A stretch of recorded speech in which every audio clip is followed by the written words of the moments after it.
du combat spirituel parce que je pensais qu'il y avait des choses à redire sur l'opinion qui se fait sur le combat spirituel et qu'il fallait apporter une autre approche. C'est l'exercice que j'ai essayé de faire depuis jeudi, en établissant la spiritualité de ce combat et aussi en établissant les antagonistes qui sont impliqués là-dedans et les armes qui sont utilisées. Et tout cela de nature spirituelle, c'est ce qui détermine la spiritualité du combat. Ce n'est pas quelque chose de physique. Donc j'insiste toujours là-dessus parce que souvent les gens pensent que c'est quelque chose de physique. Au point où ils ne se parlent pas, ils ne mangent pas ensemble parce qu'ils veulent se battre physiquement alors que le combat est plutôt spirituel.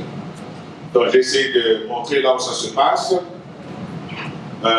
C'est sur le plan interne et externe, dans notre intelligence, mais aussi dans les lieux célestes. J'ai expliqué tout cela avant-hier et hier. Et aussi comme ça, operational. Oui, ça existe ici. Mais le Kindoki est empirique. Et c'est d'abord une caractéristique du sous-développement. Il suffit qu'un enfant mange un beignet, ça se transforme en une viande et puis il devient sorcier. C'est tout. On n'a pas beaucoup d'autres acrobaties à faire. Et ça n'a rien à faire avec le Kindoki qui est en Europe, par exemple, ou en philosophie, un grand bien. Et il y a beaucoup de gens en Europe, lorsqu'ils ont des problèmes, ils vont chez les sorciers. Et les sorciers, est là avec sa carte de visite, c'est sa fonction, c'est sa profession. Il n'a pas honte de ça. Donc c'est différent du Kindoki que nous avons en Afrique. C'est tout à fait péjoratif, c'est tout à fait nuisible. Amen. Amen. Et j'ai aussi essayé de montrer que le combat spirituel dont j'ai parlé ici, c'est le combat spirituel biblique et chrétien. Mais cela ne limite pas le champ du combat spirituel parce qu'avant l'évangile, il y avait des combats spirituels. Amen. Amen. Peut-être entre le diable et les diables, les villages se battaient, les féticheurs rentraient s'envoyaient de foudre, des histoires comme ça, et il y a des gens qui pouvaient manipuler l'intelligence d'un enfant à travers les Kindoki. Tout ça, c'était le combat spirituel, mais ce n'est pas le combat dont parle la Bible. Alors, ce dont parle la Bible, donc, c'est ce que j'ai essayé d'exposer pendant cette semaine. Alors, comme nous sommes les derniers jours, je vais essayer de résumer quelque chose pour conclure, et je vais donner un petit message à la fin pour Dallas. Le combat spirituel, comme nous pouvons le voir, a quelque chose à faire avec la paix. Les gens qui sont impliqués dans le combat spirituel, c'est surtout les gens qui n'ont pas la paix du cœur ou la paix intérieure. Les gens, comme Saint Augustin le dit, donc les gens qui n'ont pas la tranquillité de l'ordre. Et nous sommes ennemis de nous-mêmes, souvent, parce que nous avons d'abord à lutter contre notre chair, nous avons à lutter contre le péché, nous avons à lutter contre notre propre pensée, pour que nous puissions vaincre ce combat spirituel. Souvent, les combats spirituels, nous les créons nous-mêmes dans notre tête. Je donne des exemples. Hier, si quelqu'un pense qu'il est malade, il est malade alors. C'est-à-dire qu'il programme son corps pour être malade. Comme quelqu'un peut refuser d'être malade. Et il ne sera pas malade. Donc le combat est dans la tête, dans notre intelligence. Parce que c'est là que le Dieu de ce siècle, comme la Bible l'appelle, appelle le diable, a aveuglé notre intelligence. Et il a établi de forteresses dans notre intelligence qui nous empêche d'accéder ou d'appréhender donc la vérité qui est en Jésus-Christ. C'est pourquoi même quand on donne l'armure de Dieu par l'apôtre Paul dans Éphésiens 6, il faut porter le casque du salut. Le casque du salut, c'est pour protéger son intelligence. Parce que quand le diable veut t'attaquer, il va t'attaquer d'abord dans ton intelligence. Si un sorcier veut t'attaquer, il va t'attaquer d'abord dans ton intelligence. Et une fois que tu as battu là-bas, tu as battu à l'ordre. Donc l'intelligence, le cœur, ce sont des choses qu'il faut garder, parce que là où réside la personnalité. Parce que la personnalité dans le Nouveau Testament s'exprime en termes néo-testamentaires, c'est-à-dire en termes cardiologiques, je veux dire, en termes du cœur. C'est du cœur de l'homme que sortent toutes les mauvaises choses. Amen. Ce qui entre dans l'homme ne le profane pas, mais ce qui sort de lui, c'est ça ce qui les profane. Alors, nous avons aussi notre ennemi, c'est le diable.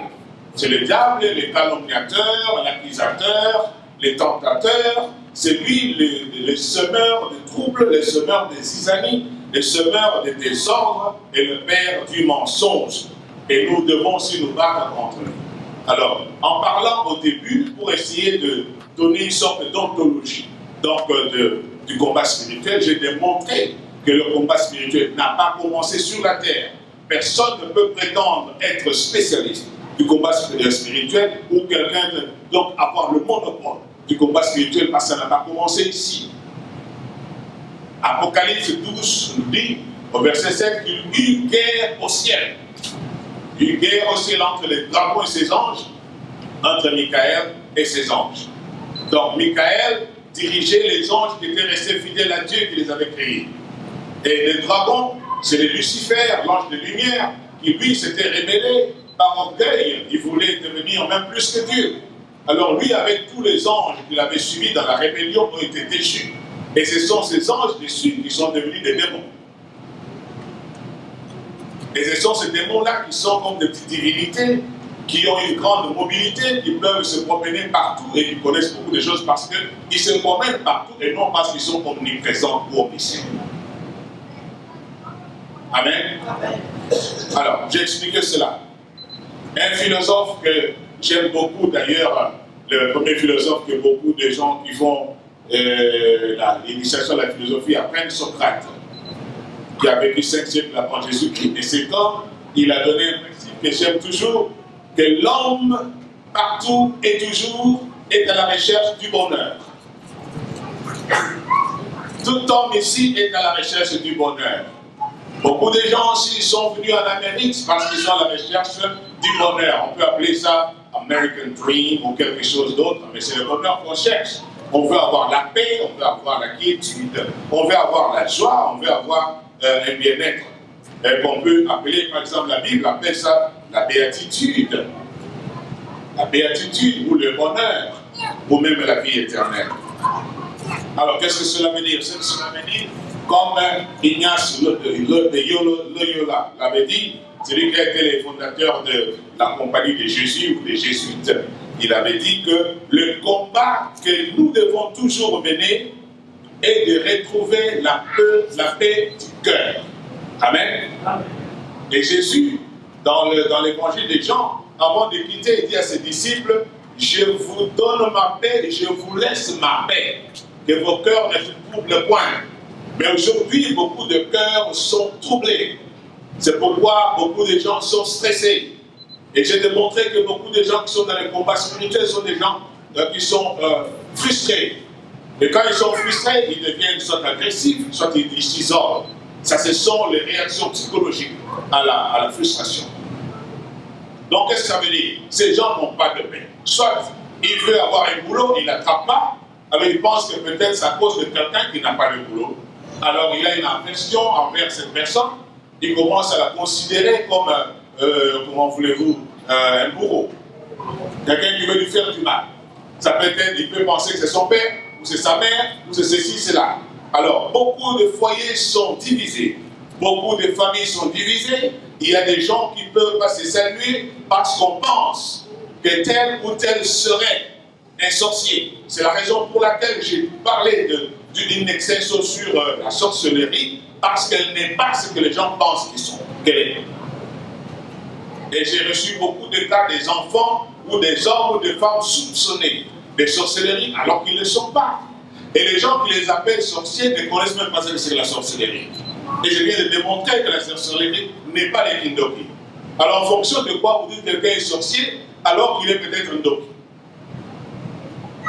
Alléluia. Alors il faut distinguer les deux. Parce qu'il n'a pas été à l'école, il n'a pas étudié à maîtriser les lois de la nature, il n'a pas donc appris certaines formules, il n'a pas appris donc les saisons lunaires ou donc la vie des astres ou des choses comme ça qui peut lui permettre qu'en faisant telle ou telle formule, là, tel effet. Comment est-ce que vous l'appelez sorcier? Les sorciers, c'est ça. Mais un doki, c'est seulement quelqu'un qui a faim, on lui a donné quelque chose, et puis on a manipulé son intelligence, on commence à lui demander souvent, on lui demande quelqu'un à manger, à bouffer. C'est ça. Les kindoki, souvent, c'est ça. Alors, je ne veux pas entrer dans tout ce que j'ai expliqué hier pour le Mupomo, parce que j'avais fait mes recherches quand j'ai donné cours à l'université presbytérienne au Congo. Maintenant, à l'époque, c'était la faculté de théologie réformée. Là où j'étais avec ce papa pasteur-là, Abel Ditou. Amen. Amen. Alors, en faisant mes recherches là-bas, j'ai donné hier, je récapitule pour ceux qui n'ont pas été là, qu'on peut parler de Mupomo. Si vous ne connaissez pas le Mupomo, quelqu'un peut vous dire ça en lingala. Mupomo ou bien Kindoki, on ne peut pas en parler s'il n'existe pas les 4 maîtres mots qui constituent l'ABC du Mupomo. Un, c'est le Mupomo lui-même, qui vient du verbe Mupomo là, qui veut tout simplement dire omnibuler ou subtiliser. Amen. Et s'il n'y a pas le dialogue qui vient du verbe Kualula, qui veut dire faire apparaître. Vous pouvez voir des chenilles ou d'autres choses, ou des termites, ce n'est pas la période, mais on peut le faire sortir par les doki, par la puissance du dialogue. On peut faire apparaître même des personnes, ou des choses, ou des objets, ou des hiboux, ou de tout ça. Et puis il y a aussi le mot qui s'appelle boologie. Boologie, donc il vient du verbe pukuloa. Pukuloa, ça veut dire envoûter, ça veut aussi dire faire la liturgie de la sorcellerie. Lorsqu'on sort la nuit pour aller faire la sorcellerie, on fait ce qu'on appelle les puloa, ou bien koloka, ou bien kuloka. Amen. Et puis il y a aussi le chanda. Le chanda qui vient du verbe kwandamuka, qui veut dire se métamorphoser ou se transformer. Et c'est ainsi que tout sorcier normal, à un niveau plus bas, lorsqu'il sort, il doit se transformer, soit à un insecte, un oiseau ou un animal. Et je connais les différents animaux et les différentes métamorphoses et le travail qu'ils font. Je ne vais pas vous en parler ici. Je ne fais pas une conférence sur la sorcellerie. Voilà. Alors, si vous soupçonnez quelqu'un de Kindoki, il faut que les 4 là soient là. S'il n'y a pas eu de métamorphose, s'il n'y a pas d'apparition, s'il n'y a pas donc d'envoûtement, ou s'il n'y a pas d'omnibulation, il n'y a pas de mot. Pas du tout. Et il y a aussi des signes et des caractéristiques de quelqu'un qui est réellement sorcier. Moi, je le vois et je saurai qu'il est sorcier. Mais si vous n'avez pas ça, il ne faut pas vous hasarder à dire que tout le monde est sorcier, tous les sorciers partout. Parce qu'un enfant t'a regardé avec les yeux comme ça, et à la zone de mieux sauter, vous dites, moi, je suis en casse pour ça. Non, non, non, non. Parce qu'il y a quelqu'un là-bas qui a fait un pull dans un match de football, dans un angle fermé, en tout cas, ça ne on dit plus avec la tiroire. Non. Ce n'est pas suffisant pour étiqueter quelqu'un comme ça, et puis ça peut lui créer beaucoup de problèmes alors qu'il serait innocent. Mais il y a des choses qui peuvent montrer tout de suite qu'un enfant, c'est vrai qu'un enfant têtu, il peut être aussi, ça peut être un signe de Kindoki, mais ça dépend de son âge. Parce qu'il y a des enfants qui deviennent têtus à cause de leur âge, à cause de certains troubles libidinaux qui se passent en eux. Ça n'a rien à faire avec le Kindoki. Lorsqu'un enfant commence à se découvrir comme un homme ou comme une femme, et il veut qu'il soit respecté, et il ne veut pas être engueulé, alors quand vous lui parlez n'importe comment, il refuse. Ça n'a rien à faire avec être un doki. Donc il faut connaître un peu la psychogénétique et la psychologie de l'enfant. C'est ça. Alors, il y a des choses qui peuvent montrer, mais j'ai dit que le diable opère souvent dans la saleté, parce que Belzéboul, c'est le prince des mouches. Et vous savez là où se trouvent les mouches. Les mouches se trouvent dans la saleté. Et souvent les démoniaques vivent dans des endroits qui sont sales. Ils aiment la saleté, comme le cochon. C'est ça. Mais je m'arrête là. Je ne vais pas vous donner beaucoup de détails, sinon vous allez commencer à vous soupçonner partout. Mais c'est tout simplement, j'ai voulu préciser cela pour que les gens qui sont en train de d'accuser, parce que c'est le diable. qui a le travail d'accuser le frère. Il ne faut pas que le chrétien devienne accusateur. Parce qu'il rend le diable chômeur. Il faut que le diable nous accuse. Il ne faut pas que nous on commence à accuser le diable, accuser d'autres personnes. Et des fois, nous disons que le diable a fait des choses que le diable n'a pas fait et le diable s'éclate. Et on commence à accuser le diable. Il a fait ceci, il a fait cela, donc il n'y a rien. Si par exemple tu n'as pas nettoyé la vaisselle et qu'il y a par exemple des cancrelats ou des choses comme ça dans la maison, il ne faut pas dire que c'est le diable ou il y a une dose. Donc il n'a pas au nom de Jésus, non. Il faut faire la vaisselle. Amen. Alors nous avons beaucoup de cas, pour ça j'en parle, parce que je reçois beaucoup de cas et je traite beaucoup de cas de gens qui sont en train de se plaindre de ce genre d'accusations fortuites qui ne sont pas fondées. Et cela est très important pour que ça puisse dissiper tout malentendu. Alors, j'ai parlé d'autre chose hier en ce qui concerne la sorcellerie et puis comment le diable opère les envoûtements et tout ça. Mais ceux qui étaient là avaient suivi les vidéos, seront là, vous pourrez suivre après. Alors, pour résumer, le problème du combat spirituel, c'est un problème de trouble, de conscience. C'est un problème de manque de paix intérieure. Si vous manquez la paix intérieure, vous ne pouvez plus dormir, vous avez des insomnies. Si vous n'avez pas donc la tension artérielle, vous devez vous dire que vous êtes troublé par quelque chose. Ce n'est pas forcément un démon, mais par une idée, par quelque chose que vous avez vu, quelque chose qui vous écoeure. Vous n'avez pas de paix. Alors il faut être fort mentalement, fort spirituellement pour pouvoir revenir à la normale. Et c'est là que le dépôt de la parole de Dieu est très important, parce que la parole de Dieu est une arme efficace dans le combat spirituel. Il faut aussi la puissance du Saint-Esprit qui peut vous aider donc à discerner exactement ce qui se passe. Parce que des fois, vous pouvez faire de faux jugements alors qu'il n'y a pas de problème. Et j'ai montré aussi que si votre père ou votre mère donc a donné naissance à vous-même, vous avez grandi, vous êtes devenu un homme et tout ça, ça m'étonnerait que vous commencez à appeler la même personne sorcière. Parce que si elle était réellement sorcière ou Ndoki, vous ne pouvez pas grandir, atteindre cet âge-là. Et vous ne pouvez pas grandir sans avoir les Ndoki vous-même, parce que c'est lui qui vous donne la nourriture. Donc ce serait anormal qu'un Ndoki vous donne la nourriture et vous n'attrapez pas les Ndoki, et puis après, quand vous avez grandi, il vous a amené à l'école et tout, et puis il devient Ndoki. Ça, c'est pas normal. Amen. La Bible dit enfants, honorez vos pères et vos mères. J'étais ce matin voir le pasteur Mike Murdock, que j'ai rencontré au Nigeria. Il m'a donné, c'est le premier cadeau de Father's Day que j'ai reçu. Il m'a donné un livre pour les fathers, il m'a donné d'autres choses. J'étais allé voir un peu où il prie et tout. Et puis en sortant, on a appris que je suis là, il y a un bishop de la famille de Idahosa, archbishop Idahosa, qui m'a appelé parce qu'il a appris que j'étais spirituel, je pars, je vais revenir chez lui, bientôt. Alors, j'ai vu comment Murdock a honoré son père âgé de 98 ans. Il a mis devant l'église, sa prédication, c'était quoi? Les 7 choses que mon père a bien fait. Alors il a commencé à citer toutes les bonnes choses que son père a fait, et il a présenté ses frères, ils sont tous serviteurs de Dieu, et son père a été humilié, il a eu beaucoup de problèmes, mais il n'a jamais gardé rancune.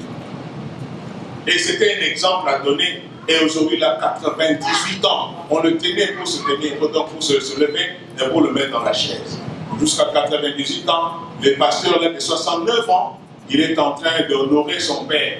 Mais il y a des petits-enfants de 20 ans, 10 ans, ils insultent leur travail qui sont des docs. Écoutez-moi bien. Ton père, ta mère, qu'il soit doc ou qu'il soit quoi, c'est ton père. Amen. Tu n'as pas d'autre, c'est ton père. Tu lui dois du respect. Amen. Ta mère, c'est ta mère. Même si tu deviens ministre. Hein? Il faut voir comment Michelle Obama a fait avec sa mère. Elle est au White House. Amen. Elle vit là-bas. Vous ne pouvez pas minimiser votre mère. Vous ne pouvez pas minimiser votre mère.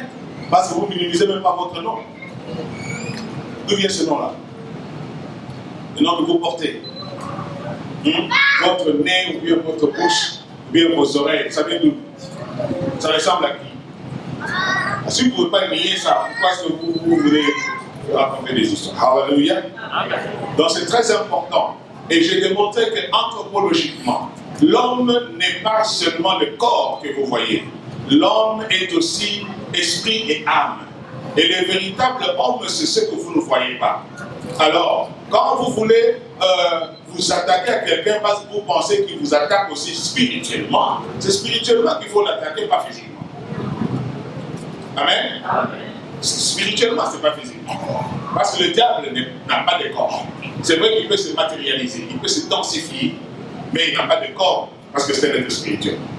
Donc je reviens là-dessus parce que c'est très important. Et il y a des gens, quelqu'un avec sa femme, il a de la soupçonner. Quand la femme revient, il est en train de s'aider, envoyer le feu, qui n'a pas vérifié. C'est vrai qu'il peut y avoir des gens comme ça, mais allez chez les spécialistes qui peuvent vous dire que oui, effectivement, cette personne a des problèmes. Mais sinon, si vous soupçonnez, c'est dangereux. Vous pouvez tuer quelqu'un qui ne vous a rien fait. Amen. Alors, il y a des troubles de conscience que beaucoup de gens ont. Chaque fois qu'on a perdu quelque chose, on n'a pas pu être engagé, on n'a pas réussi à l'université ou à l'école, on trouve toujours un bouc émissaire. Peut-être que beaucoup de gens, les enfants aujourd'hui ont des problèmes avec la technologie.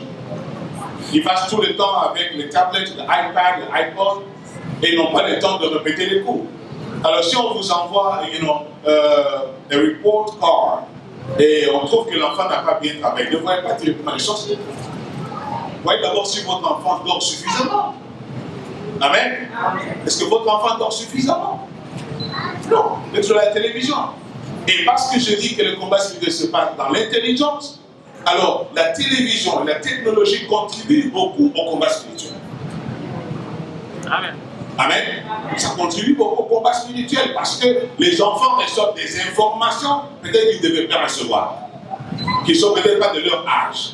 Et beaucoup d'enfants aussi aiment de scary movies. Vampire. Ce sont les movies qu'ils aiment. Même chez Disney, il y en a. Amen. Il y en a chez Disney. Alors les enfants adorent ça.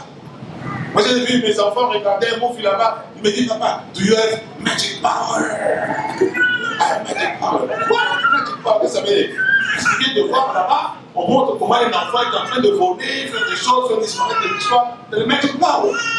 Alors, pour protéger l'intelligence des adultes comme des enfants, il faut les protéger de mauvaises idées.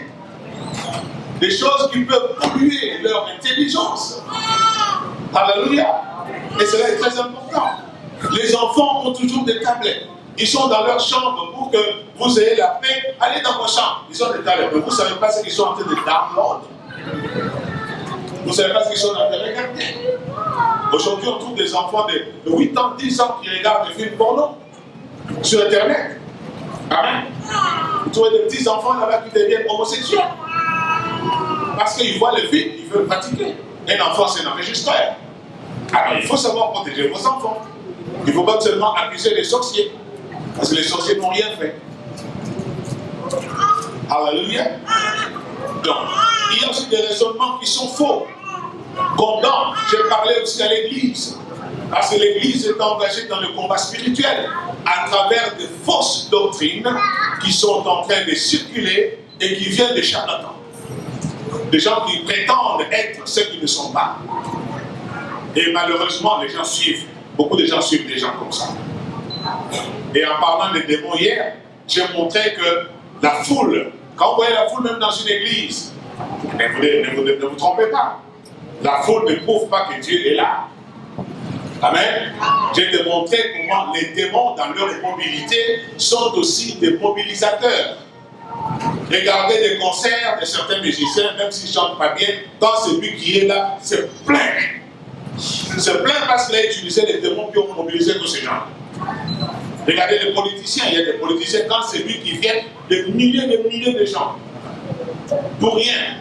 Parce qu'il y a des démons qui les mobilisent, c'est le travail des démons. Alors il y a des gens qui utilisent les démons, et ces démons mobilisent des foules pour eux. Alors la foule ne dit absolument rien. La croissance de l'Église n'est pas toujours Donc, quantitatif. Et d'abord qualitatif et non quantitatif.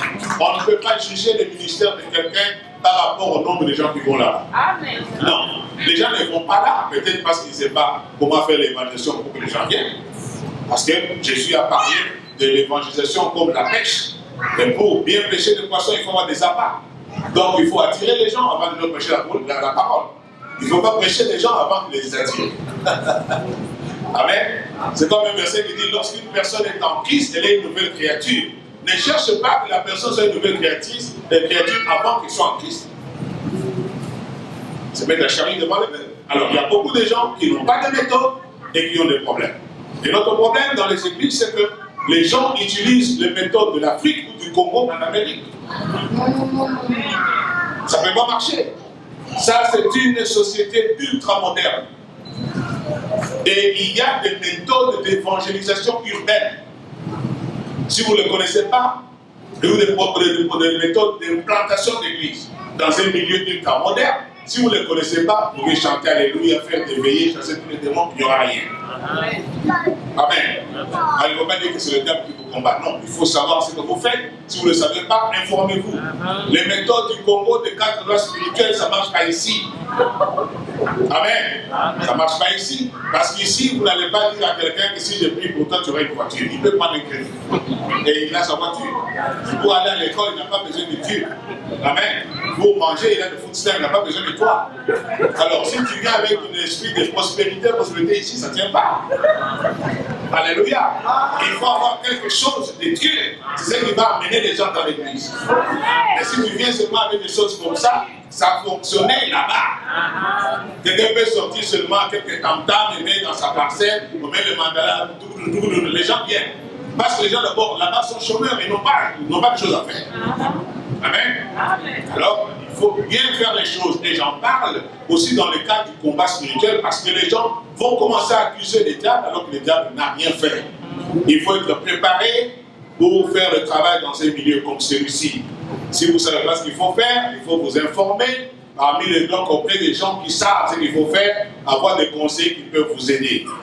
Mais si vous pensez que c'est facile, ici les gens, tout le monde est busy. Amen. Tout le monde est busy. Il y en a qui commencent à minuit, il y en a qui commencent à 14h, il y en a qui commencent le matin. Alors, c'est pas facile que les gens viennent là. Comme au Congo, vous avez une permanence où les gens chôment toute la journée, toute la nuit, ils sont à la permanence. Et les mamans amènent la nourriture. Ça n'existe pas ici. Alléluia. Ces méthodes sont impropres pour un milieu comme celui-ci. Donc, il faut les méthodes pour ce milieu. Ici en Amérique, comme les gens sont busy, chaque dimanche, quand ils viennent à l'église, ils mangent un peu de casse-croûte. C'est ce qui les attire. Ils ont un peu de fellowship. Parce que souvent, ils sont occupés les dimanches, ils peuvent se voir, ils peuvent parler, ils peuvent socialiser. Alors, si vous êtes peintre, vous ne voulez jamais mettre quelques cookies, quelques histoires comme ça dans votre église, déjà, ils ne viendront pas, surtout pas les enfants.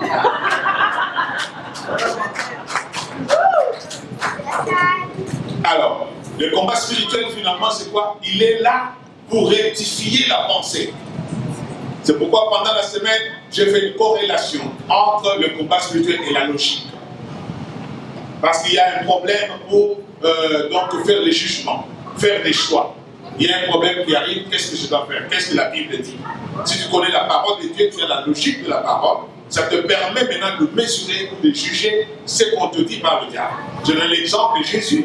Lorsque le diable le tente dans le désert, pendant 40 jours, tout ce que le diable lui propose pour un avoir, pour un pouvoir ou pour la gloire, Jésus rétorquait par la parole.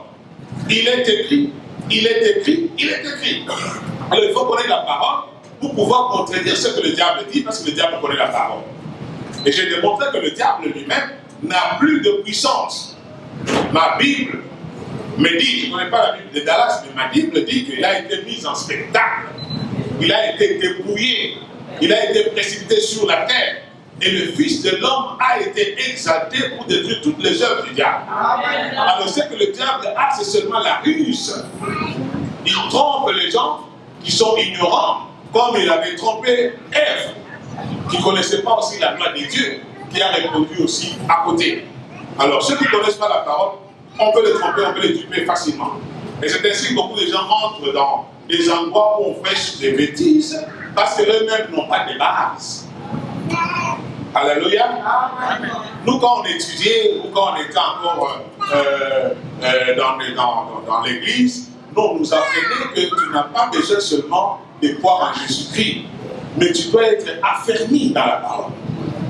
Il y a des enseignements qu'on nous donnait, que ce soit à travers le catéchisme, que ce soit n'importe quelle série d'enseignements. Tout le monde doit passer par ces enseignements-là selon la vision de cette église pour que vous ayez l'ADN spirituel de cette église. Vous devez être moulé de la même manière. Sinon, il y aura un combat spirituel. Parce que si vous prenez même un pasteur dont vous ne connaissez pas la foi, vous ne connaissez pas les témoignages, vous ne connaissez pas en quoi il croit, vous avez déjà un combat spirituel. Peut-être inconsciemment. Alléluia. Une fois, j'ai eu un pasteur qui est venu du Bakongo, j'étais à Kinshasa. Il est arrivé là-bas, il venait, je ne sais pas quelle église. Alors, je voyageais en Europe. Quand je reviens, on me dit que non, le pasteur King est en train de dire que lui n'est pas venu le 25 parce qu'il dit que la fête de Noël, c'est une fête de païens. Une fête de païens. C'est pas possible. Même ici en Amérique, il y a des gens qui pensent comme ça. Quand c'est l'année, donc le 4 juillet, ils font des barbecues, ils font des pique-niques. Mais quand on dit que c'est la naissance de Jésus, c'est pour les païens. Parce que ça, c'est la fête du soleil. Mais lisant en lui, Jésus lui-même est appelé le soleil levant. Et quand on dit que c'est la fête du soleil, il est le soleil. Amen. Alors, qu'est-ce que vous avez contredit là-bas? Alléluia. Amen. Jésus est Dieu. Il est fils de Dieu. Il n'y avait pas de témoin lorsqu'il était né. Mais le fait de sa naissance est connu. Toute date qu'on peut donner ne peut être conventionnelle. Amen. C'est tout. Qu'est-ce que ma Bible à moi dit? Ma Bible à moi dit que tout ce que vous lirez sur cette terre sera lié au ciel. Si l'Église se met ensemble, il dit à partir d'aujourd'hui, nous allons commencer à prier le Seigneur tel jour, ou bien notre culte commence à 9h. Le Seigneur est au rendez-vous à cette heure-là, parce qu'il leur avait donné le pouvoir de prendre cette décision. Amen. Et j'ai vu même un pasteur à la télévision qui a dit, je vais vous expliquer, c'est une fête des païens parce que ça s'appelle Noël. Noël, ça veut dire non, et puis elle, ça veut dire non. Elle, ça veut dire Dieu en hébreu. Non en anglais, ça veut dire non, c'est-à-dire non, elle sans Dieu. Moi, je dis ça, c'est quelle étymologie? Anglais, hébreu, ça, c'est quelle étymologie, voyons. Il y a des gens qui racontent des histoires comme ça. Donc, tout ça, c'est le combat spirituel. J'ai dit même aux serviteurs de Dieu. Si deux personnes ne s'accordent pas, ils ne peuvent jamais marcher ensemble. Amos le dit. Ce n'est pas parce que vous n'avez pas de serviteurs que vous allez ramasser quelqu'un parce qu'il dit Alléluia, il parle en langue. Et vous le mettez devant. C'est un combat spirituel que vous avez créé. Parce que vous avez des divergences d'opinion sur le plan dogmatique. Alors, quel genre d'enseignement vous donnez à vos gens? Quand vous leur dites quelque chose, quand les mêmes chrétiens viennent chez celui-là, il leur dit autre chose. Et vous avez des problèmes. Et vous en aurez. Alléluia. Chez nous, dans les églises épiscopales, quand quelqu'un vient, pour qu'il soit un serviteur de Dieu chez moi, il doit être incardiné chez moi. C'est-à-dire qu'il doit accepter le magistère de l'église, l'enseignement de l'église, la foi de l'église. S'il n'accepte pas ça, je n'ai pas besoin de lui, je m'en fous, même s'il fait tomber les arbres, je n'ai pas besoin de lui. Alléluia. Même pour remplacer Judas, on a cherché quelqu'un qui avait été avec eux dès le début jusqu'à ce que le Seigneur te ressuscite. On n'a pas ramassé les gens. Il faut toujours prendre quelqu'un qui a une référence. Il ne faut jamais prendre un père qui s'aide, qui n'a pas de père, qui n'a pas de mère, qui ne sait pas d'où il vient. Pour créer des combats spirituels. Alors, qu'est-ce que je dis? J'ai démontré que déjà à partir des églises, de cette église d'Asie, ces églises ont été confrontées au combat spirituel et le diable avait voulu même éliminer, décimer tous les membres. Et la seule église qui avait survécu, c'est l'église de Smyrne. Et quand vous lisez, vous trouverez de quoi je parle. Donc l'église peut être aussi attaquée dans le combat spirituel. Et d'autres attaques que l'église reçoit, c'est à travers l'esprit de Jézabel, avec des femmes qui se proclament prophétesses et qui commencent à diriger les pasteurs, diriger l'église, et qui amènent les pasteurs dans l'esprit de pudicité. Et quand le pasteur est déjà dans l'esprit de pudicité, il n'a plus de pouvoir, il n'a plus d'autorité. Parce que si la vérité, c'est que si donc, ta ceinture est tombée, l'épée est tombée pour un soldat romain. Parce que l'épée était suspendue à la ceinture. C'est-à-dire, la vérité est tombée, la parole est tombée. Et quelqu'un qui n'a pas de ceinture n'a pas de témoignage. Celui qui n'a pas de témoignage n'a pas de message. Alléluia. Il n'en a pas. Et c'est ainsi que vous voyez même pour venir ici, beaucoup de gens disent n'allez pas là-bas, n'allez pas là-bas, parce qu'ils ont peur que les gens vont connaître la vérité, ils seront libérés. Amen. Parce qu'ils mettent les gens en prison. Alors, c'est pour dire qu'il faut rectifier la pensée. C'est ça le travail du combat spirituel. Rectifier le raisonnement, rectifier le comportement. C'est là où l'apôtre Paul dit qu'il faut que toute pensée soit captive à la connaissance du Christ. Amen. Toutes les pensées doivent se soumettre à la connaissance du Christ. Il faut renverser toutes les forteresses. Il faut renverser tous les raisonnements. C'est pourquoi il dit que les combats spirituels, c'est dans la tête. Parce que c'est là où se passe la distraction. J'ai donné l'exemple une fois, j'ai fait un accident, le diable me disait, tu vas mourir. Moi j'ai dit, je ne veux pas mourir. Et j'ai cité un verset biblique, et je ne suis pas mort. Amen. Je vois, il y a beaucoup de frères et de sœurs, quand on dit quelque chose qui n'est pas d'accord, ils disent sans effet. C'est déjà bon quand on dit sans effet. Mais il faut donner maintenant la parole. Amen. Il faut donner la parole. Parce qu'il y a une parole pour ça qui contredit ce que le diable est en train de te dire là. Et le diable connaît la parole, il ne peut rien te faire. Parce que la parole de Dieu sort avec l'autorité de Dieu. Ce n'est pas ta parole.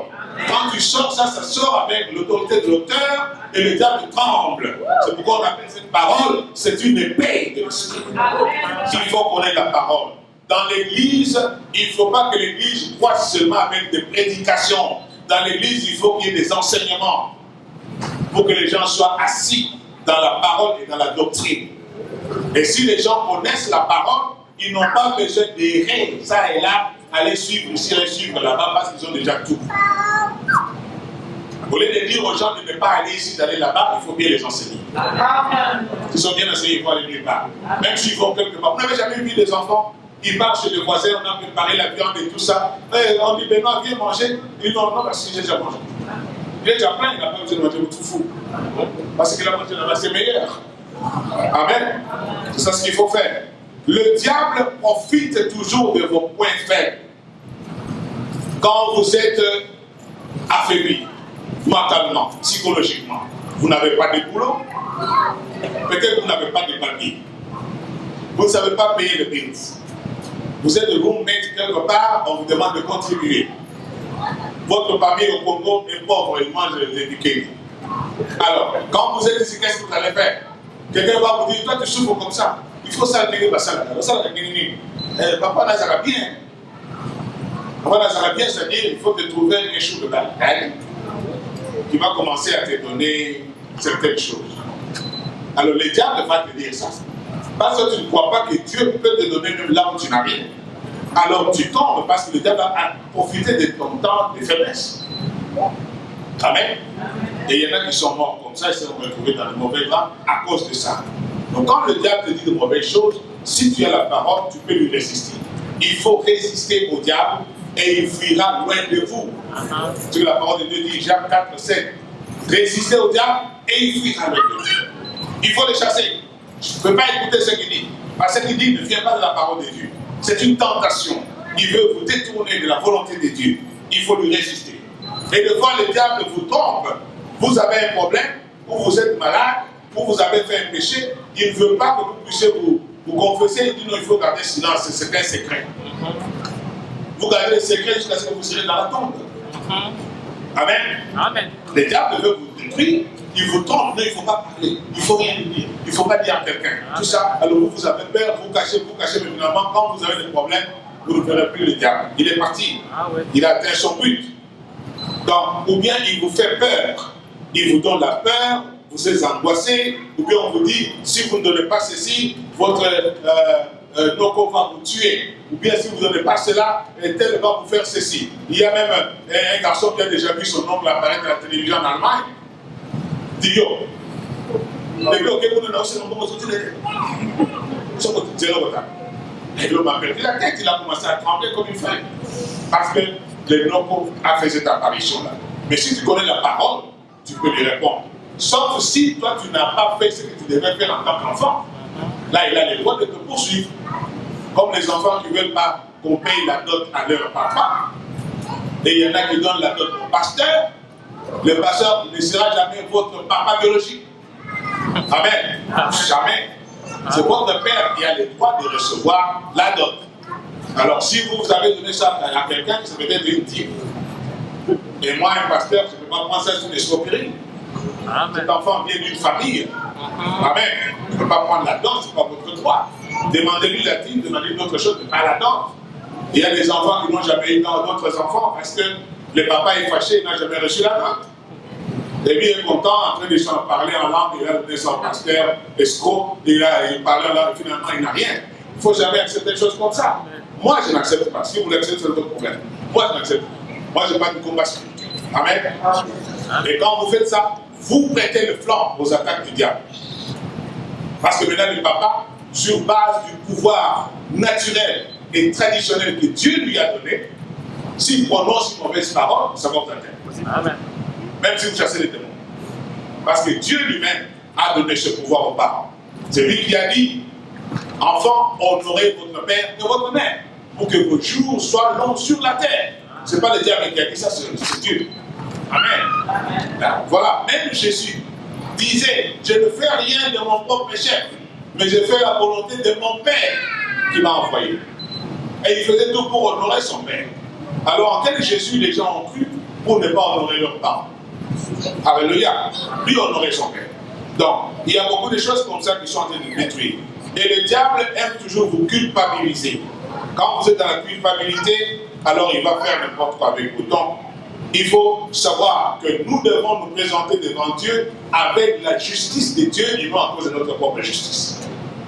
Parce que nous sommes faibles, nous sommes imparfaits. Mais Dieu nous a rendus justes par le sang de Christ. Amen. Alors, à cause de ça, même si le diable nous accuse, il y a quelqu'un, un avocat, qui a déjà tout payé sur la croix. Alors, nous ne sommes plus coupables. Il n'y a plus de condamnation pour ceux qui sont en Christ. Amen. Et par exemple, lorsqu'il y a des gens qui prêchent sur la grâce, j'ai suivi ça sur YouTube, à la télévision, et puis on dit que nous sommes pendant la période de la grâce, donc vous pouvez faire tout ce que vous voulez. Vous pouvez vous enivrer, vous pouvez avoir autant de femmes, autant d'hommes, il n'y a plus de problème. Et alors, vous créez le problème. La Bible ne dit pas ça. Amen. Le péché, c'est le péché, l'adultère, c'est l'adultère. Il y a beaucoup de femmes qui ont créé des problèmes, des combats spirituels dans leur foyer parce qu'ils disent au mari, ah, vous êtes Amérique. Amen. Ça n'a pas été les Amériques. Elle peut sortir, elle peut prendre des hommes, elle peut faire tout ce qu'elle veut parce que c'est l'Amérique. Amen. Ah, mais il y a toujours des conséquences. Hein. Ne vous en faites pas. Ça peut prendre du temps, mais les conséquences, quand ça viendra, ce sera grave. Donc, tout ça, c'est quoi? On se met de fausses idées dans la tête. Et les idées viennent du diable. Le diable te dit non, nous ne pouvons pas tout regarder. Ah, les Américains, les Africains, les Sakanana. Hein? Là, au sein de la langue, nous avons mis là. Là, tu le 500 mètres. Amen. Et l'homme, quand il a un ça, il tremble. Et la femme devient très forte, elle pense qu'elle est très forte. Mais ce n'est pas bien. C'est un combat spirituel. Donc, la femme a été gagnée par les mauvaises idées qu'elle a reçues du diable. C'est un combat spirituel. Et l'homme aussi a été gagné parce qu'il a mené la peur. Donc c'est ça le combat spirituel. Et puis ça met les gens dans l'aveuglement. Beaucoup de gens sont aveuglés. Amen. Alléluia. Donc, dans le combat spirituel, il faut se rassurer que vous avez la paix du cœur. Et une fois que vous remarquez que vous n'avez pas de paix, ça peut avoir plusieurs causes psychologiques, psychosomatiques. Amen. Ça peut avoir des causes pathologiques. Ça peut avoir aussi des causes spirituelles. Alors il faut établir la cause des troubles que vous avez, surtout les troubles de conscience. Par exemple, tu as embrassé une fille, et maintenant elle est grosse, tu ne veux pas qu'on sache. Tu ne dors pas bien. Amen. Quand tu vois son numéro, tu trembles, tu dois aller dans la toilette pour parler. Donc tu es troublé, parce que tu as un problème. Et c'est là qu'il faut chercher la solution. Tu as déjà un combat spirituel dans ta tête. Parce que les gens, quand ils parlent de combat spirituel, c'est comme si on doit se battre contre quelqu'un qui vient avec des corps et tout ça. Non, le combat spirituel est déjà là. Et j'ai démontré aussi comment le combat spirituel se passe dans les lieux célestes. Je ne vais pas revenir à ça. Donc, il faut savoir rectifier la pensée, rectifier le comportement par la parole de Dieu. Amen. Par la parole de Dieu. En résumé, quand j'essaie de voir tout ce qui se passe dans le combat spirituel, il faut seulement être converti. Amen. Il faut se mettre réellement converti. Être un véritable enfant de Dieu. Et le diable ne peut rien vous faire. Amen. Il faut rester dans l'amour de Dieu. Et puis dans le pardon. Il y a des gens qui ne pardonnent pas les gens.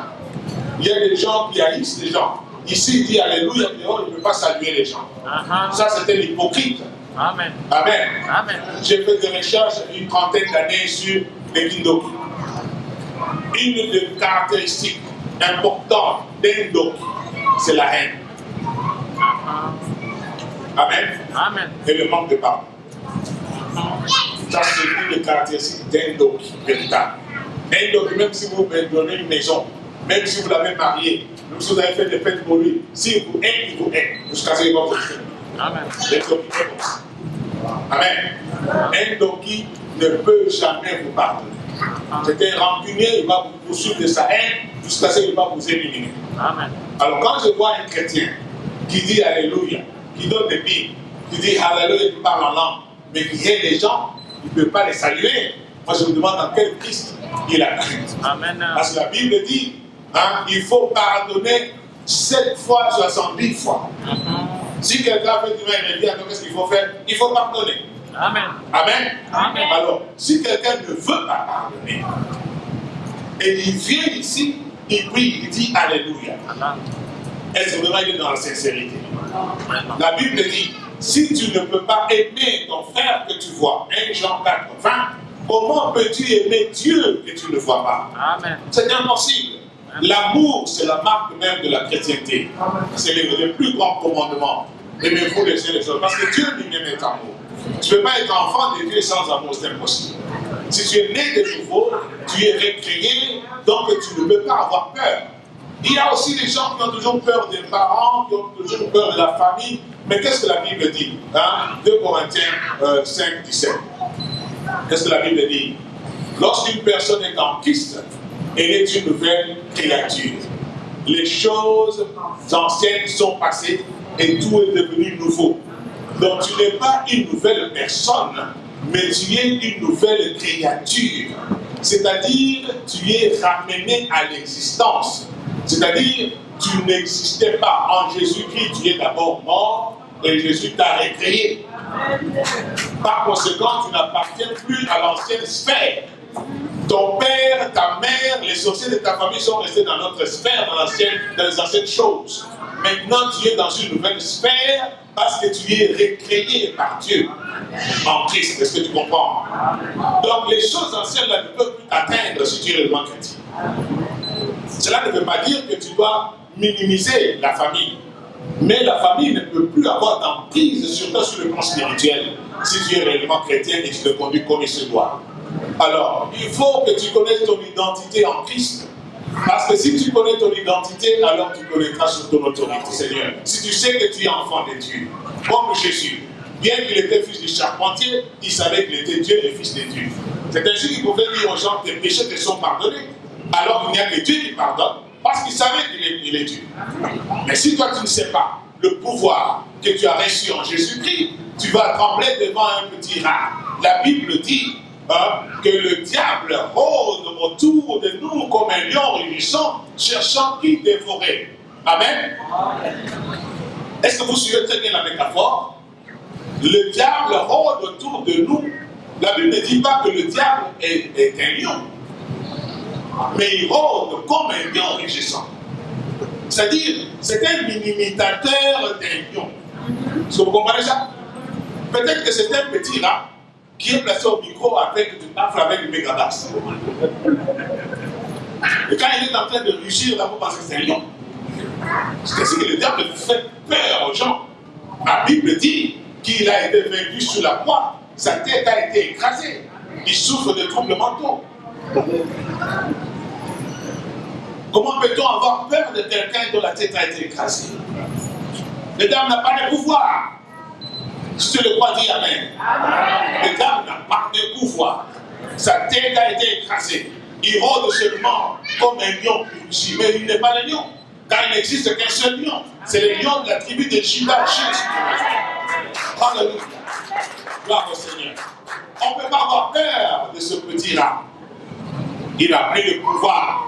Celui qui est en vous est plus grand et plus puissant que celui qui est dans le monde. Il ne faut pas avoir peur de ce petit diable ou ce petit diablotin. Il y a l'exemple de quelqu'un qui était aussi dans de mauvaises choses, mais dont la vie a été transformée, et je crois que c'est le résultat du combat spirituel. Amen. Je vais en parler pour terminer. C'est dans Luc chapitre 19, verset 1 jusqu'à 10. Parce que Bernard dit très bien, est-ce qu'il peut nous aider? Je vais parler un peu de ce passage rapidement et ce sera mon dernier message pour Dallas. Nous lisons Luc chapitre 19, à partir du verset 1er jusqu'au verset 10. Jusqu'au verset 10. Jésus étant entré dans Jéricho, traversait la ville.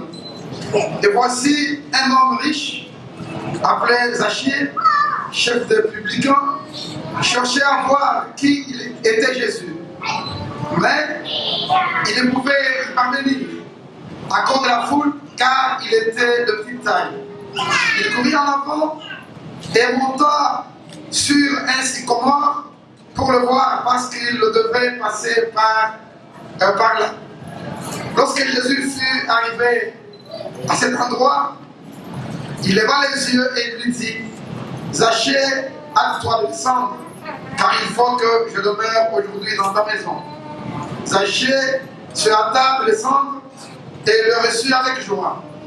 Voyant cela, tout murmurait et disait: il est allé loger chez un homme pécheur.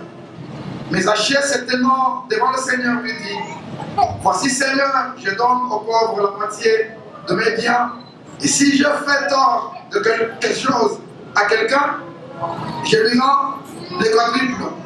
Jésus lui dit: le salut est entré aujourd'hui dans cette maison, parce que celui-ci est aussi un fils d'Abraham. Car le Fils de l'homme est venu chercher et sauver ceux qui étaient perdus. Amen. Car le Fils de l'homme était venu chercher et sauver ceux qui étaient perdus. C'est la conclusion de cette péricope de Luc. Donc Jésus n'était pas venu dans le monde pour autre chose. Parce que c'est par lui que le monde a été créé. Le monde a été créé par la parole. Il n'est pas venu pour chercher le pétrole du Texas ou pour chercher le diamant, ou pour chercher d'autres choses, ou le gaz naturel. Il est venu pour chercher toi et moi, chercher ceux qui étaient perdus. On ne peut chercher que ce qui n'est pas là où il devait être. Amen. C'est-à-dire que l'homme ne se trouve plus là où Dieu l'avait placé. Comme Dieu lui-même donc demanda à Adam: Adam, où es-tu? Il n'était pas là. Il était allé à l'écart. Il avait chuté sur le plan de la dignité, sur le plan de l'autorité, sur le plan du pouvoir. Parce que quand vous voyez dans le jardin d'Éden, ce qui s'est passé, le diable, après avoir tenté Ève, finalement Adam, donc le diable avait renversé l'ordre de la création. Parce que la création, son ordre était Dieu, l'homme, depuis le règne animal, le règne végétal. Amen. L'homme, la femme, tout ça. Et puis maintenant, après la tentation, après la chute, qu'est-ce qui s'est passé? C'est l'animal qui était au-dessus, suivi par la femme, et puis l'homme, et puis Dieu est en bas. C'est toujours ça le travail du diable, c'est de renverser les rangs. Alors, le Fils de l'homme était venu chercher cet homme-là, qui était perdu, qui n'était plus là où Dieu l'avait placé dans son plan pour sa gloire. Amen. Et le cas est donné pour un monsieur ici qu'on appelle Zachée. Et curieusement, si vous ne l'avez jamais su, avant même que je dise ce que je sais et ce qu'il a fait, le nom de Zachée signifie pur et innocent. C'est là la signification hébraïque. Amen. De Zaché, Zacchaeus. Pur et innocent. On va voir s'il était vraiment pur. Zaché est présenté comme un homme qui était riche. Et comment est-ce qu'il s'était enrichi? Parce qu'il était chef de tax collector, donc de collecteur d'impôts. Et les gens, pendant ce temps-là, chez les Romains, ils faisaient ce qu'on appelle le bidding. Amen. Ils étaient comme des courtiers. On vous donne un certain montant à verser, donc au fisc de l'État. Alors vous taxez les gens, vous payez ce montant-là, le reste c'est pour vous. Amen. Alors comment vous allez faire? Vous surchargez les gens. Vous leur payez plus qu'il faut. Comme ça, il vous reste de l'argent. C'est ainsi que cet homme s'est amassé beaucoup d'argent, il est devenu riche. Non seulement riche, mais il était aussi court. Je ne sais pas pourquoi beaucoup de riches sont courts. Amen. Je ne sais pas si c'est parce qu'ils mangent beaucoup, ils ont beaucoup d'argent et tout ça. Et à cette époque, bon, je m'imagine comme il portait des tuniques, il était un juif, donc il pouvait aller le matin au travail, je ne sais pas si c'était sous un bois ou quoi, et quand il rentrait, parce qu'il n'y avait pas de billets d'argent, il n'y avait que des cycles, et il y avait des pièces de monnaie en bronze, en argent, et tout ça, alors il rentrait très lourd encore et très court, avec beaucoup d'argent qu'il avait estorqué de la part des gens. Et la Bible le présente comme un homme qui était court, parce qu'il avait appris que Jésus était en train de passer dans sa ville, tout près de son bureau. Il y a beaucoup de gens qui ont appris que Jésus est en train de le visiter. Et il y en a qui ont raté leur visitation. Parce qu'ils n'ont même pas de curiosité. Alléluia. Il y a des gens qui ont raté leur miracle. Parce qu'ils ne sont pas seulement curieux. Zaché a appris que Jésus était dans la ville. Il est sorti, malgré sa richesse, pour rencontrer ce Jésus-là. Je veux seulement le voir. Parce que lui, il a dit, il est curieux, je vois de Jésus dont on parle. Il ressuscite les morts, il chasse les démons, il guérit les maladies, il fait beaucoup de choses. Comment il est? Est-ce qu'il est grand de taille? Est-ce qu'il est court? Est-ce qu'il est gros? Est-ce qu'il est mince? Est-ce qu'il a les cheveux blancs? Il est comment? Donc, par curiosité, juste pour le voir. Alors, il y avait des foules qui suivaient Jésus parce que Jésus était très populaire. Quand vous avez l'onction de Dieu, l'onction attire toujours la foule. Oh, bravo Seigneur, parce que les témoignages parlent. Alors les gens suivaient Jésus, et lui était maintenant désavantagé par sa taille. Il était de petite taille. Imaginez-vous des grandes personnes, des grandes tailles comme les personnes que je vois ici, comme passer du tout. Alors vous venez là-bas, vous êtes donc vous dites c'est difficile de voir à travers la foule. Amen. Mais lorsqu'on parle de cette stature, les têtes de petite stature, c'est sur le plan physique, mais c'est aussi sur le plan spirituel. Lorsque vous êtes un pécheur, vos péchés et le poids de vos péchés vous empêchent de grandir spirituellement.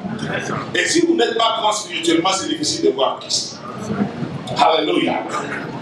Alors, il y a des gens qui sont courts physiquement et qui sont courts aussi spirituellement, comme ces Zachée-là. Mais il s'est dit, j'ai une idée.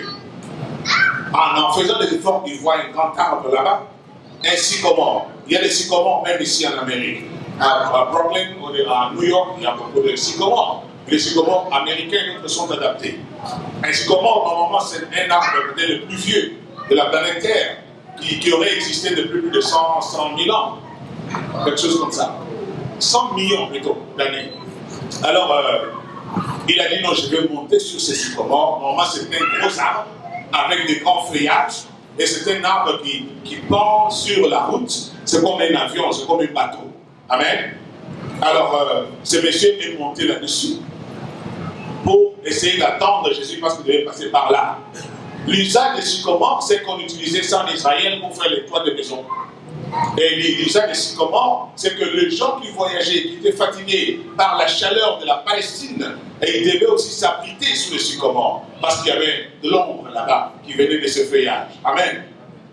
Alors Zaché est venu, il est monté, il est monté, il est monté. Qu'est-ce que je veux dire? Pourquoi j'ai choisi ce texte? Donc il fallait un grand combat spirituel ou une victoire spirituelle pour que quelqu'un qui est riche, qui normalement est orgueilleux, acceptent d'aller voir un Jésus. Et c'est ça le combat. Beaucoup de gens qui sont riches ne peuvent pas venir à Jésus-Christ parce qu'ils pensent qu'ils ont tout, ils n'ont besoin de rien. Mais quand un riche, à cette époque, comme les douaniers au Congo là-bas, leur salaire c'est peut-être 500 francs ou 500 $, mais ils ont de grandes maisons. Amen. Parce qu'ils volent comme dans le sachet. Amen. Alors pour qu'il accepte d'aller voir Jésus, c'est que quelque chose s'est passé dans son mental. Il a donné une déclic, il a dit je veux un peu aller voir ce monsieur-là. C'est Jésus dont on parle. Et c'est ce combat-là, cette victoire spirituelle qu'il faut avoir lorsque il y a de bonnes choses qui arrivent, lorsque Dieu a besoin de vous, pour que vous puissiez vous avancer vers lui. Parce que si vous voulez chercher un Dieu qui se lâche, gloire au Seigneur. Il est monté là-bas et il attendait. Pendant que les foules venaient, Jésus était là-bas, entouré des gens, les gens venaient, tout ça. Et arrivé sous cet arbre, je résume, Jésus lève les yeux, il dit, Zachée, descends. On dit, waouh, comment il connaît mon nom? Mais il est omniscient. Mais il est Dieu. Il te connaît plus que tu te connais toi-même. S'il était capable de connaître à Bethphage qu'il y a un âne qui est attaché quelque part là-bas, sans même arriver au village. Mais il te connaît aussi par ton nom.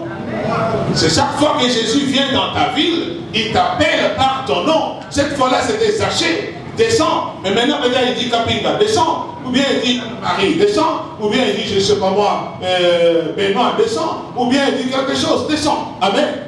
Ça, c'est le message que Jésus te lance pendant cette convention. Amen. Il demande à beaucoup de gens de descendre. Les combats spirituels existent parce que beaucoup de gens sont montés au piédestal à cause de leur philosophie, à cause de leurs études, à cause de leur argent. Ils n'ont pas le temps pour les choses de Dieu. C'est pourquoi Jésus lance l'appel en disant tel ou tel descend, Georges descend, Jean descend. Descendre, ce n'est pas seulement quitter une position haute et descendre vers le bas. Descendre, c'est aussi montrer le signe d'humilité. Amen. Abandonner les forteresses et les blocages qui t'empêchent de voir la vérité en Christ, les abandonner et accepter de recevoir l'information que Jésus t'amène. C'est ça la descente. Cette descente est philosophique. Cette descente est spirituelle. Cette descente est aussi intellectuelle. Amen. Il faut descendre pour pouvoir rencontrer Jésus. Et quand toi tu es curieux pour pouvoir le voir, Jésus va faire pour que tu puisses le rencontrer. Amen. Alléluia. Ce soir, j'aimerais que quelqu'un rencontre le Seigneur. Qu'il ne soit pas seulement venu par la curiosité, mais si tu es venu ici, c'est parce que Dieu te connaît par ton nom et il te lance une invitation afin que tu puisses descendre de tout ton passé, de toutes tes connaissances, de toute ta philosophie, pour que tu puisses rencontrer le Sauveur des Sauveurs et le Roi des Rois, Jésus de Nazareth. Alléluia. Et aujourd'hui, je peux comparer les sycomores à l'église de Dallas. Dieu a planté les sycomores pour pouvoir aider les gens à avoir le bois pour faire le toit des maisons. Dieu a planté les sycomores pour que les gens qui sont fatigués, les gens qui sont en train de transpirer, puissent trouver le repos, puissent trouver l'abri.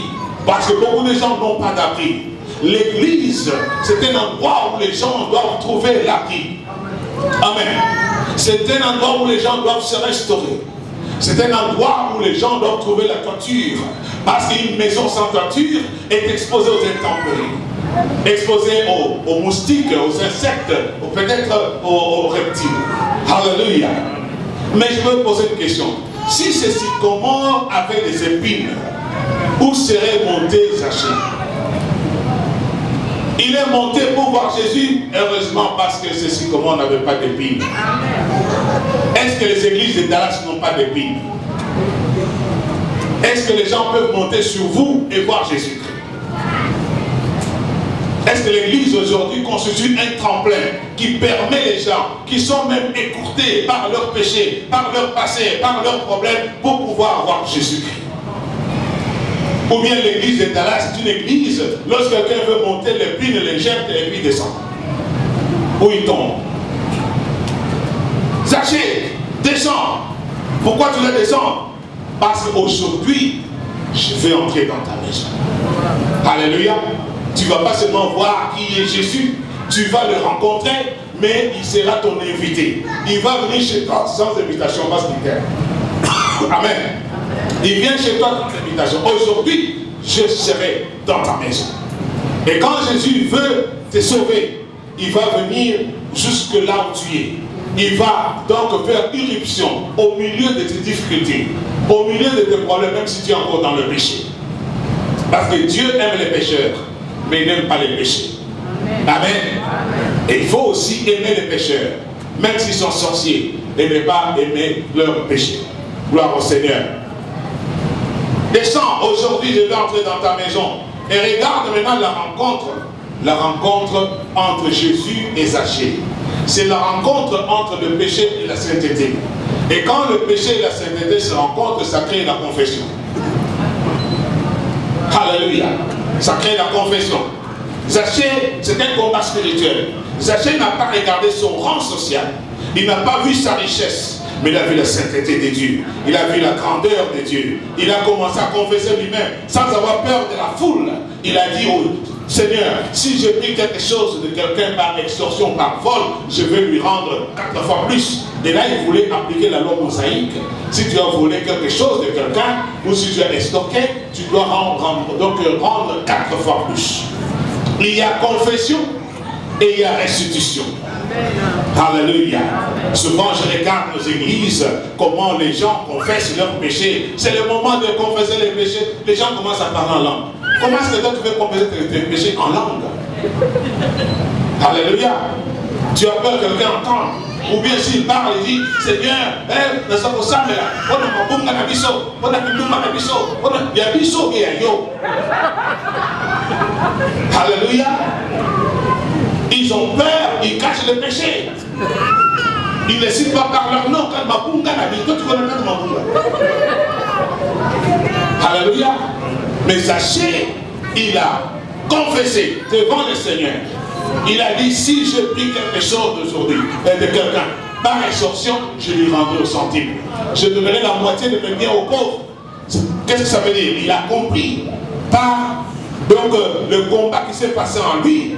Il a compris que ce qu'il a, il ne le mérite pas. Parce qu'il a volé. Amen. C'est pourquoi il veut maintenant accomplir la loi. Et il veut aider les pauvres qui n'ont rien, parce que tout ce que lui il a eu, ce n'est pas parce qu'il est plus intelligent, mais c'est parce qu'il est un petit voleur. Il y a beaucoup de gens qui ont des choses qu'ils ne méritent pas. Il y a beaucoup de gens qui falsifient des reçus. Il y a beaucoup de gens qui falsifient des bills et des choses. Mais quand ils viennent ici, ils disent Alléluia. Ce sont des achats.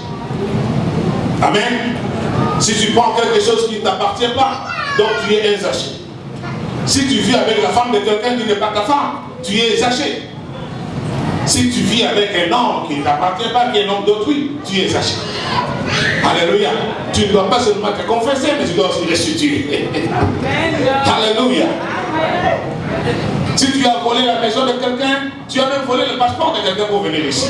Tu es zaché. Il y a beaucoup de gens qui ont de fausses histoires pour entrer ici. Ils bouffent maintenant, ils mangent, ils font des choses, mais dans le mensonge. Ce sont des achats. Il faut confesser et il faut restituer. Et la parole du Seigneur aujourd'hui, c'est que Zachée descend. Aujourd'hui, je suis dans ta maison. Jésus vient dans ta maison. Ce n'est pas seulement pour manger, c'est pour faire de toi fils d'Abraham. Zachée était fils d'Abraham par alliance, parce qu'il était juif.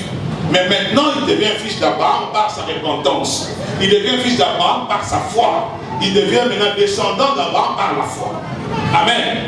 Donc, il faudrait que nous puissions nous confesser de nos péchés, peuple de Dieu de Dallas. Dallas, c'est une grande ville. Les gens me parlent toujours de 30 000 Congolais, 20 000 Congolais, 17 000 Congolais. Je ne sais pas qui les a recensés, mais en tout cas, quand on vient de Dallas, on ne voit pas les Congolais. Qu'est-ce qui se passe? Les gens ne sont pas dans les églises. Il y a plus de pasteurs que de membres. Amen. Pourquoi? Parce que les églises ont des épines et empêchent les gens de monter pour voir le Christ.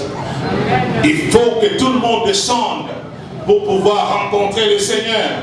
Parce que le Seigneur vient à Dallas pour entrer dans votre maison, parce qu'il veut transformer votre vie. Alléluia.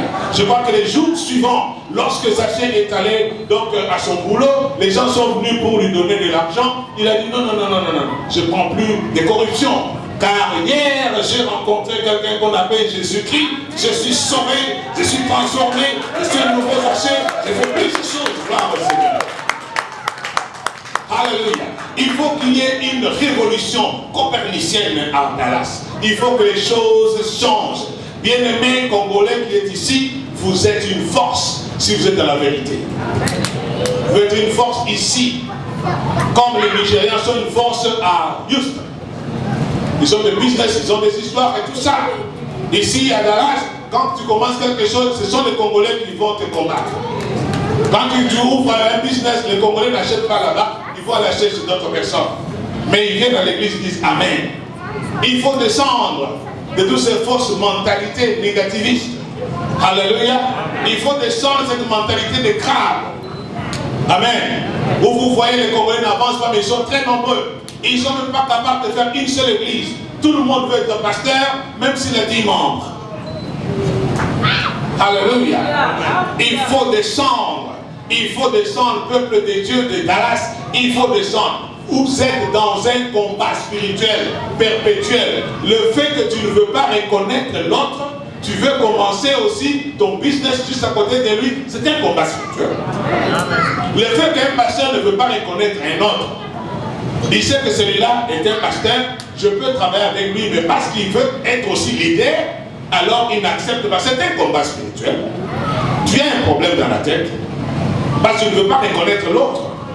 Alléluia. C'est un complexe, c'est un orgueil. Gloire au Seigneur. Il y a beaucoup de gens qui sont en train de se combattre. J'ai vu des Congolais, peut-être à Raleigh, chez moi, ici peut-être vous êtes des saints. Mais à Raleigh, il y a des gens qui ont amené d'autres personnes à l'immigration. Ils sont allés dire cet homme-là n'a pas de papier.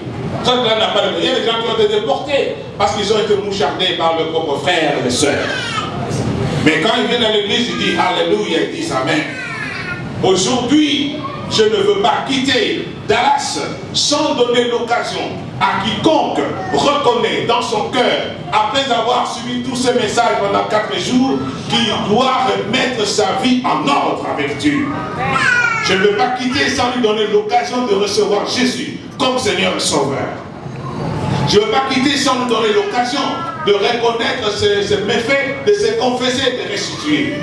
Je ne veux pas partir sans donner l'occasion. Amen. Le Seigneur est là en train de lancer donc le message. Il t'appelle par ton nom et te demande de descendre. Tu as peut-être fait beaucoup de mauvaises choses. Personne ne connaît, mais Jésus connaît. Vous savez, sur le plan de combat spirituel, lorsque je travaille avec Bonk, et Bonk a donné un exemple, il dit tout ce que nous volons appartient au diable. Parce que c'est le voleur par excellence. Tout ce que nous donnions par mensonge, ça appartient au diable. C'est ainsi que la nuit, quand tu dors, tu as des cauchemars, parce que dans ton lit, tu te couvres d'une couverture volée. Alors le propriétaire de toutes les choses volées, quand il passe, quand tu ça ne t'appartient pas, tu as volé. Il y a des gens qui ont le mot de ventre, tout simplement parce qu'ils mangent dans des plats qui ne sont pas les leurs, qui ont été volés. Tout cela appartient au diable. Alléluia. Alors aujourd'hui, Zachée, si tu m'entends, tu dois descendre de Sycomore et recevoir Jésus comme Seigneur et Sauveur. Si tu ne l'as jamais reçu. Si tu avais déjà reçu et tu es allé à l'écart à cause peut-être de la crise ou des problèmes ou des stress, tu dois revenir aujourd'hui. Oh, gloire au Seigneur. Alléluia. J'aimerais vous donner l'occasion, pendant que les musiciens nous donnent un air, vous allez fermer vos yeux, levez vos mains, nous allons prier ensemble. Gloire au Seigneur. J'aimerais prier avec vous avant que je quitte Dallas. Parce qu'aujourd'hui, c'est mon dernier jour. Au début de la semaine, là, vous n'allez pas me voir. Je vais rentrer chez moi.